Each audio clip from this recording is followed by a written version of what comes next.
Donc, hello tout le monde.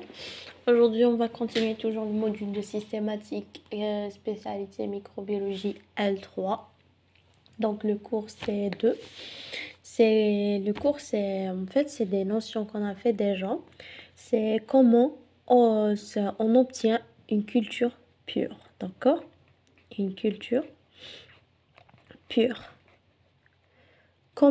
Quelles sont les étapes pour obtenir une culture qui est pure? Donc, la première étape pour avoir une culture pure, c'est quoi déjà? C'est l'ensemencement. On va ensemencer, d'accord? C'est l'ensemencement des prélèvements, des milieux. Comment ils sont ces milieux? D'enrichissement.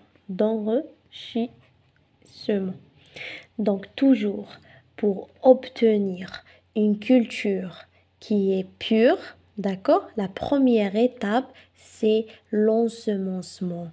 Comment on va ensemencement? On va faire des prélèvements des milieux d'enrichissement, d'accord? L'ensemencement, il a un TP spécial.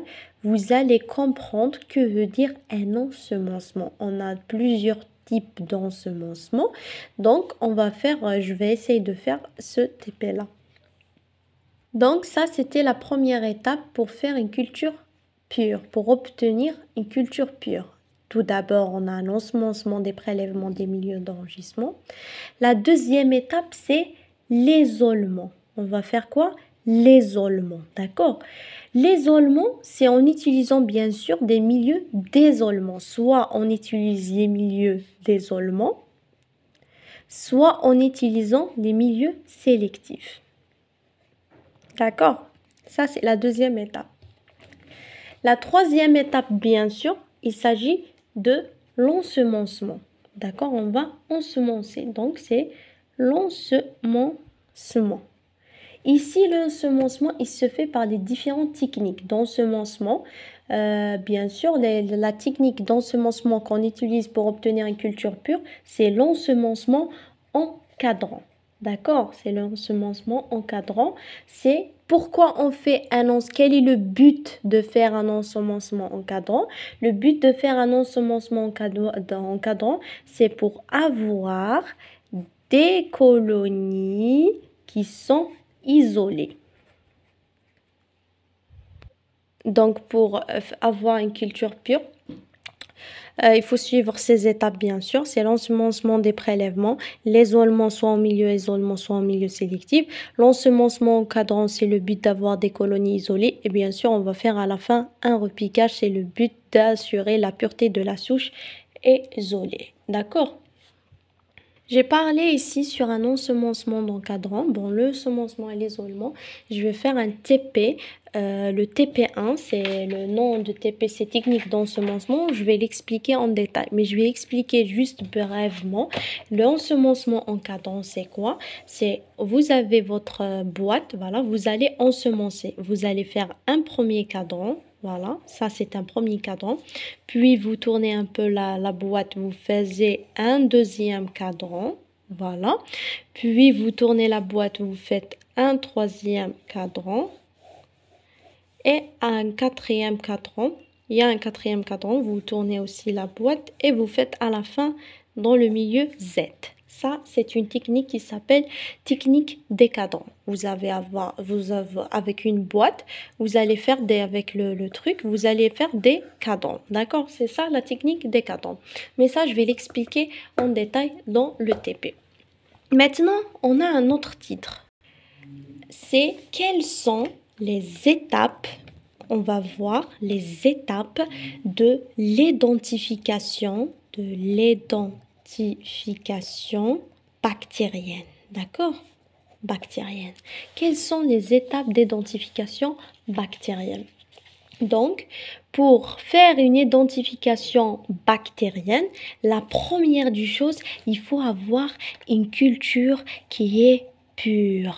Et pour obtenir une culture pure, on avait dit dans la première, avant, comment obtenir une culture pure. Dès que vous avez obtenu la culture pure, vous allez faire un truc qui s'appelle une étude dirasa. Une étude de quoi?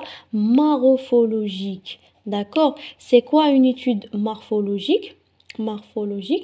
Une étude morphologique, on a deux types, d'accord? Une étude morphologique, on a deux types. On a une étude dirasa macroscopique, d'accord? On a une étude macroscopique et on a une étude microscopique. Étude microscopique. D'accord? Si on part d'une étude macroscopique, c'est une étude de quoi? De colonies bactériennes. يعني حندرسو على les colonies bactériennes à l'œil nu عن طريق العين ou bien à travers d'une loupe qui est binoculaire يعني à travers une loupe soit une loupe soit بالعين المجردة. D'accord? Pourquoi qu'est-ce qu'on doit observer ici? On doit observer la forme, on doit observer la couleur, on doit observer aussi un aspect de la colonie bactérienne. Ça, c'est quand je parle d'une étude macroscopique. Maintenant, je passe à l'étude microscopique. Quand je parle d'une étude microscopique, c'est l'étude de la cellule bactérienne. D'accord? Ici, j'ai dit macroscopique, c'est la colonie bactérienne, mais l'étude microscopique, c'est la cellule bactérienne. Par bien sûr quoi on étude, pour étudier une cellule, toujours c'est avec un microscope, bien sûr, qui est optique. D'accord? C'est à travers un microscope optique, le grossissement fois 1000, bien sûr. On va faire une coloration simple ou différentielle de Gram, qui veut dire on va y faire la coloration de Gram. Voilà, vous l'avez fait bien sûr en L2 microbiologie. Les étapes de la coloration de Gram, c'est à apprendre et à savoir aussi le but de la coloration de Gram et les étapes de la coloration de Gram. Bien sûr, on va observer des formes intracellulaires réfrigérées après les premières colorations. Est-ce que c'est une gramme positive ou gramme négative? D'accord? C'est encore donc l'étape d'identification bactérienne. On va faire une culture pure. On va faire une étude morphologique, qui veut dire une étude macroscopique et une étude microscopique. Si je parle de l'étude macroscopique, donc je parle de colonies bactériennes. Si je parle d'une étude microscopique, je parle de cellules bactériennes. Puis, j'ai pas d'espace, donc je tourne la page. On va faire une étude biochimique. On va faire quoi? Une étude biochimique. Donc, l'étude biochimique consiste quoi? Il consiste des tests biochimiques. On va faire des tests biochimiques ici. Qu'on les appelle, il a un nom les tests, c'est la galerie biochimique. D'accord? On les appelle la galerie biochimique. C'est l'étude métabolique, glycidique, protéique, tout ce qui est biochimique. D'accord? Après, dès qu'on finit l'étude biochimique, on va faire la clé d'identification. On va faire quoi? Une clé d'identification. On va déterminer le genre. La clé d'identification. On va déterminer le genre et l'espèce. D'accord? On a les genres et l'espèce. Après, on va faire quoi? Quand on va finir ça, on va faire une étude, bien sûr, qui s'appelle une étude immunologique. Et c'est une étape parfois obligatoire. Maintenant, l'étape immunologique. Voilà. C'est la mise en évidence, bien sûr, des antigènes, des parois flagellaires, capsulaires, etc. Après, on a une dernière étude, c'est l'étude génotypique. D'accord? L'étude génotypique, c'est la dernière étude, c'est par la technique de biologie, c'est biologie moléculaire. C'est à part la technique de biologie. Quelles sont les techniques de biologie moléculaire? On a la PCR, on a le séquençage, Voilà.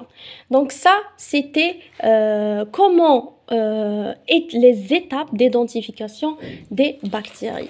Je vous assure, c'était la question de l'examen de l'année passée de l'EMD. Elle nous a demandé quelles sont les étapes d'identification bactérienne. Schématiser ce schéma. Donc vous allez tout refaire ce schéma. Donc il faut se concentrer sur tout. Donc ce schéma-là, c'est à apprendre.